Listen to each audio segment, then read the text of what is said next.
All right, let's bring in CNN legal analyst Shan Wu. Shan, thank you so much for being with us. So the big question that everybody wants to know as a result of this report is, was there any collusion between the Russian government and members of President Donald Trump's campaign? How much of that do you think will be made public? Very hard to say. I can say that the White House and I think Attorney General Barr are not inclined to make much of it public. I think there are both justifiable reasons and ones that are more purely political. First of all, there's a lot of counterintelligence information. This originated as a counterintelligence probe. So there's reasons that it cannot be made public, portions of it. There's grand jury material, which in the United States has a rule that says that's secret. That would require a court order. And then lastly, on the political side, the White House is certainly going to be trying to assert executive privilege over a lot of the information. If Congress tries to subpoena Mueller or to subpoena documents and witnesses, the White House, I'm sure, is going to take that to court and say, no, this is protected by executive privilege. And that will result in a big court fight, because one argument is that these folks already waived executive privilege by speaking. So there's a lot of legal fun coming down the pike. So, you know, a lot of people are saying or describing this report as extremely comprehensive. How can it be comprehensive when the special counsel never sat down to interview President Trump personally?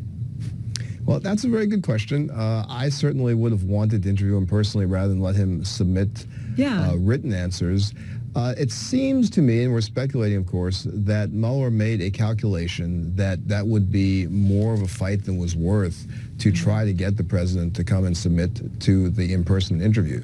And certainly the president is in jeopardy if he lied in those questions, if there's other evidence that contradicts it, because those questions are under oath. But I think that exactly is one of the questions Congress wants to find out, and that's going to be a very tough fight to find out, because it's one thing to talk about the narrative, these are the people you talked to, these are the documents you saw.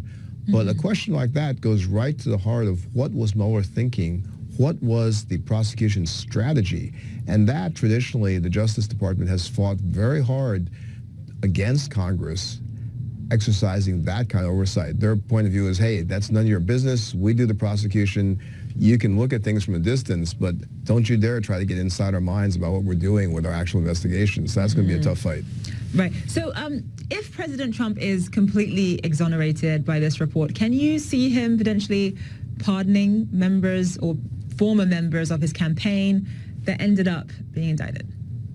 Certainly. He's shown a very haphazard standard for handing out pardons, so he could certainly do that. I have to say that I don't think he's in a big hurry to do that, because if he feels he's out of danger, then the benefit to him of the pardon is very limited at this point. So I think in many ways, for people in positions like Manafort, it's not particularly good news if the president's feeling good and he's out of danger, because it seems like the pardon is more dangled as a suggestion of stay strong, don't say too much, you'll be pardoned. So I see. I thought he was going to reward them for loyalty, but I could be wrong.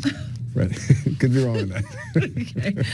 All right. Shan Wu, thank you so much.